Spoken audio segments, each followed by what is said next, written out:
Hi, my name's Dr. Wendy Agnew. I'm one of the internal medicine vets here at Veterinary Specialist Services. So today I want to talk to you about getting your phone set up as a reader for your diabetic pet if it's been fitted with a Freestyle Libre 2 glucose sensor.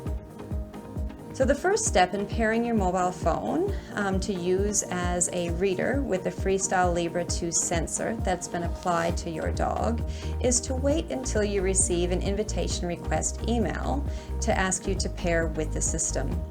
So you'll see that an email will arrive from LibreView, and it'll actually say at the top of it that you received an invitation from Veterinary Specialist Services to pair your dog's information with the system so that we can actually receive the data from your glucose sensor and use this to help direct your pet's treatment. Scroll down to the bottom of the email and ensure you click on the Accept Invitation button at the bottom. So when it directs you to the LibreView website, if you don't already have an existing account, just scroll down to the green Get Started button to set up your new LibreView account. It'll walk you through the setup steps to get you to begin. So it may have already pre-filled your country when you can hit Next, and then it'll walk you through the terms of use. LibreView will walk you through several documents outlining their privacy, research, and information policies, and after you've read it in an agreement, simply click Accept at the end of each one. This will take you to step 5, in which you input your account information. You'll be able to put in your pet's name. You may want to select your surname to go along with that. You can place in your pet's date of birth,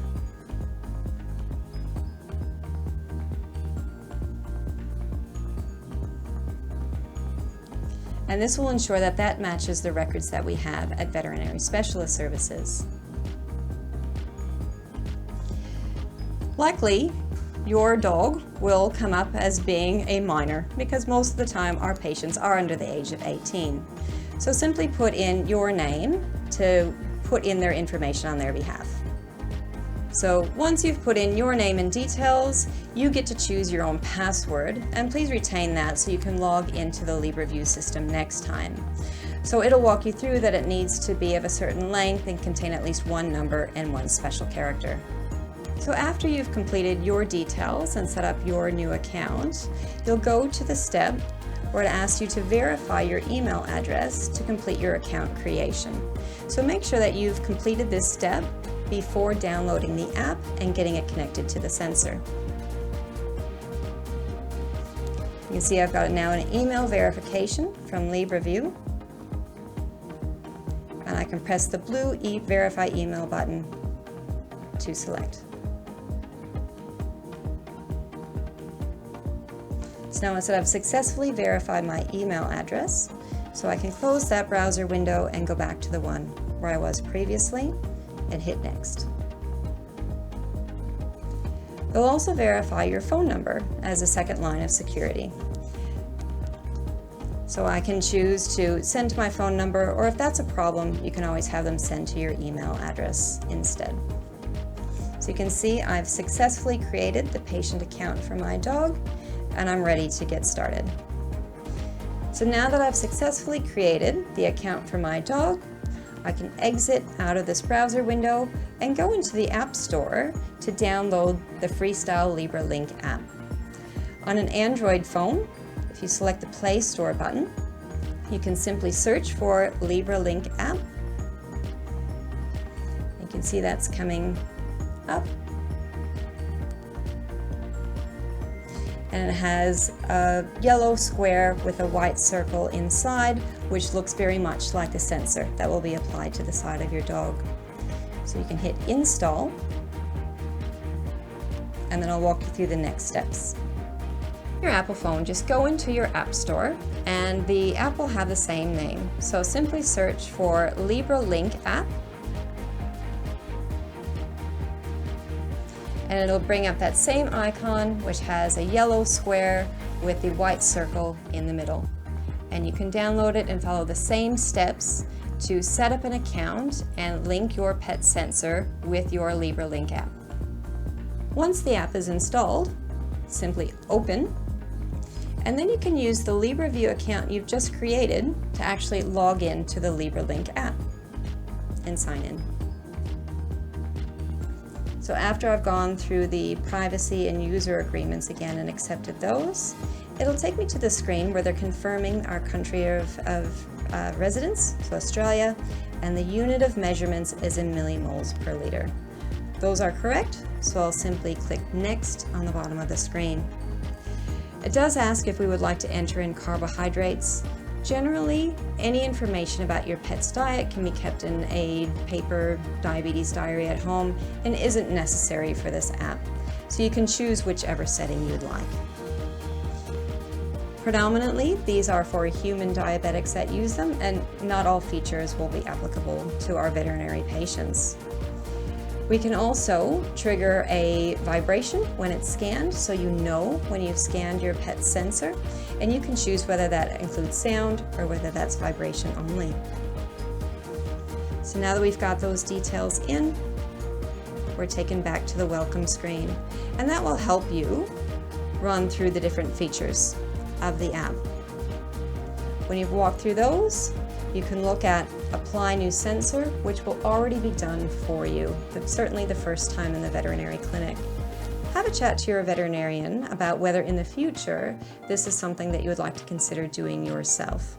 So once we've brought up this screen, which says Scan New Sensor, I can then use my phone to hover over our sensor to get it started. So once you've logged in to the LibreView app, and I've gotten to the screen where it says Scan New Sensor, you can actually bring your phone over to your dog's sensor and scan it for the first time to activate it. If this has been applied in the veterinary clinic, most likely we will help you with this step as well. But just in case you're doing this for the first time at home, you just need to bring them close enough so it actually vibrates or gives you that tone and vibration to let you know that it's been scanned. Can I scan yours, kiddo? Here we go. Once that's been done, on the screen you'll see a 60-minute countdown timer where the system's being set up. After that time, you're able to scan the sensor at any point to get a real-time glucose reading at that point in time. When you scan it, the device also uploads any of the stored information from the glucose levels over the past few hours and uploads them to the app as well. The sensor itself can store up to 8 hours of data. So as long as you're scanning the sensor 3 times a day, or at least every 8 hourly, we'll receive all of the information gathered by that sensor over a 24-hour period. When using the app on your phone, the information automatically gets paired and sent to the vet clinic, so we can use that information to help see how your pet's diabetes is being controlled and whether any changes need to be made. So if you're unable to use the app on your phone to scan the sensor, the other option is actually to purchase, or you can hire from us, one of the readers specifically used to pair with the sensor. It works in a similar way in that to make a reading, you click on the blue button down below instead of opening up the app, but it'll bring up a screen where it allows you to check the glucose. To scan, simply get it close enough to the sensor and you can hear that little beep, and it actually brings up the real-time reading at this point in time. Now, similar with the app, once I've scanned it, the information that's been stored in the reader over the last few hours gets transferred to this reader now. Unlike your phone though, it doesn't automatically pair with our system and send that information electronically. We do have another video showing you how to upload the information from the reader so we can access it and again use that information to direct your pet's diabetes treatment. When you're using either your phone or the reader to scan the sensor and you see the instantaneous glucose reading coming up on the screen, it is important not to worry too much about what that actual number comes up as. During the day, glucose levels do fluctuate, and what we're looking at is the overall picture. So we don't try to keep diabetic dogs as tightly controlled as what humans are. So if it's occasionally a bit on the high side, it's important not to try to administer a second dose of insulin to your dog outside of what has been recommended. If you're seeing consistently high values, please contact your veterinarian for advice. If you see very low values, it may be worthwhile to just check in with your veterinarian if your dog could use a top-up of a bit of extra food. This is especially important if they're showing any signs of hypoglycemia, where their blood sugar may actually be falling too low. Your veterinarian will provide you with advice of what to do in those circumstances.